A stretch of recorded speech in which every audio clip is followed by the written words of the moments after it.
Well, okay, everyone. After a little bit of a break, as some of you, if you follow my social media, you know I struggle not every once in a while, but periodically, cyclically with depression, and it's just been a hell of a few weeks, and just powering through it. But tonight was able to read another chapter of Fear and Loathing on the Campaign Trail 1972. And let's get to it. It is the chapter that is, my hair is messy, March 1972. And the next chapter, which I didn't read yet, is, and there's the nails I did, by the way, later in March, or more of March. What's it say? No, later in March. So March is 2 chapters. And the title cards, or whatever you want to call them, the little things up the top. The view from Key Biscayne, and Key Biscayne is lovely. Enter the savage boohoo, which is an interesting story. Madness and violence on the Sunshine Special. Lindsay runs amok, Muskie runs scared. First flexing of the big Wallace muscle. First signs of doom for the Democrats. And abandon all hope, ye who enter here, except maybe Ted Kennedy. And there's a quote in the beginning that seems to encapsulate what was going on in the campaign trail at this time. It says, I get the feeling that Muskie is starting to run scared, but not for the same reasons I keep reading about. Sure, he's worried about Humphrey in Florida. He's worried about McGovern with the Liberals, and he's worried about Lindsay. But, well, there's the catch. The Muskie people aren't afraid of Lindsay actually winning the nomination. Which worries them is that Lindsay might start doing well enough to force Kennedy into this thing. The specter of a potential Kennedy run runs through this, and as it has been since the beginning. But actually, he says right here, the ghost of Kennedy's past hangs so heavy on this dreary presidential campaign that even the most cynical journalistic veterans of Jack and Bobby campaigns are beginning to resent it out loud. So in this part of the narrative, Hunter has left New Hampshire and left McGovern up there to go down to Florida, where there was a battle there for the primary. And McGovern apparently was running out of money, decided he was going to cut his losses in Florida and buck up for Wisconsin. So he was down here covering mostly Muskie in Florida and being absurdly bored by the whole thing. And he says that this boohoo incident just dogged him for the rest of this campaign season. And this is what's so funny.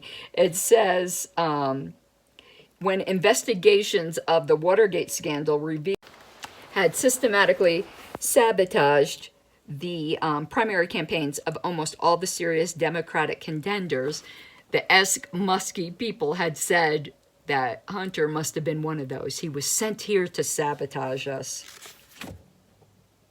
He said, the accusation came as a welcome flash of humor at a time when I was severely depressed at the prospect of another 4 years with Nixon. He said the waterheads that ran Big Ed Muskie's campaign were like a gang of junkies trying to send a rocket to the moon to check out rumors that the craters were full of smack. And there's another thing here. He said, it's not to say that I couldn't get interested in something with a bit of style to it, like turning 50,000 bats loose in the convention center on the night of Hubert Humphrey's nomination. It's like, I made a joke once on Cultivar ONR that I had an idea for the Colorado convention. If the bylaws debate wasn't going our way, let's just let loose a skunk. And the mental image just entertains me. And he had said, at one time, it would not occur to me that anything could be worse than getting stuck on another Nixon campaign. So it was a definite shock to find that hanging around Florida with Ed Muskie was even duller and more depressing.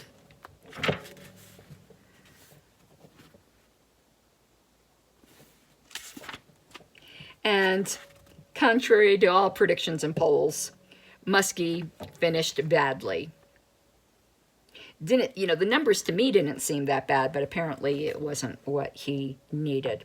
So the chapter concludes with this, after describing like the dumpster fire, to use a modern term, that some of Ed Muskie's ads, like how they came out, because he was listening to a radio ad and said he sounded like the candidate was hopped up on Reds, whatever that is. But the chapter concludes with,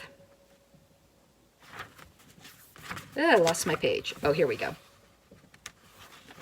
Whatever else the Florida primary might or might not have proved, it put a definite kink in the media theory of politics. It may be true, despite what happened to Lindsay and Muskie in Florida, that all you have to do to be president of the USA is look attractive on TV and have enough money to hire a media wizard. Only a fool or a lint head, I don't know what that is, but it's funny, would argue with the logic at the root of that theory. If you want to sell yourself to a nation of TV addicts, you obviously can't ignore the medium. But the Florida vote at least served to remind a lot of people that the medium is only a tool and not a magic eye. In other words, if you want to be president of the USA and you're certified attractive, the only other thing you have to worry about when you lay out all that money for a media wizard is whether or not you're hiring a good one instead of a bungler. And definitely lay off the Reds when you go into the studio. And that concludes March. But there is later in March, which we will do next time. And it has one of the interesting titles, The Banshee Screams in Florida. We shall see.